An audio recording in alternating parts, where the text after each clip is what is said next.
రంగారెడ్డి జిల్లా శంషాబాద్లో దారుణం జరిగింది. మద్యం మత్తులో భార్యను ఆర్టీసీ బస్సు కిందికి తోసేశాడు భర్త.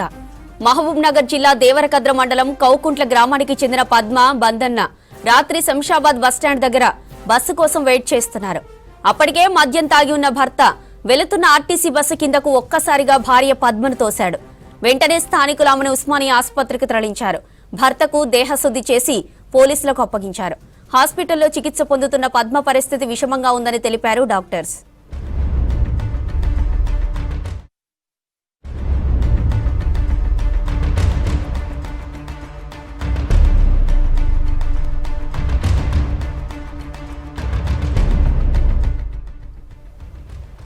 రంగారెడ్డి జిల్లా శంషాబాద్లో దారుణం జరిగింది.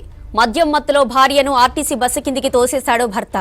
మహబూబ్ నగర్ జిల్లా దేవరకద్ర మండలం కౌకుంట్ల గ్రామానికి చెందిన పద్మ, బందన్న రాత్రి శంషాబాద్ బస్టాండ్ దగ్గర బస్సు కోసం వెయిట్ చేస్తున్నారు. అప్పటికే మద్యం తాగి ఉన్న భర్త వెళుతున్న ఆర్టీసీ బస్సు కిందకు ఒక్కసారిగా భార్య పద్మను తోశాడు. వెంటనే స్థానికులు ఆమెను ఉస్మానియా ఆసుపత్రికి తరలించారు. భర్తకు దేహశుద్ధి చేసి పోలీసులకు అప్పగించారు. హాస్పిటల్లో చికిత్స పొందుతున్న పద్మ పరిస్థితి విషమంగా ఉందని తెలిపారు డాక్టర్స్.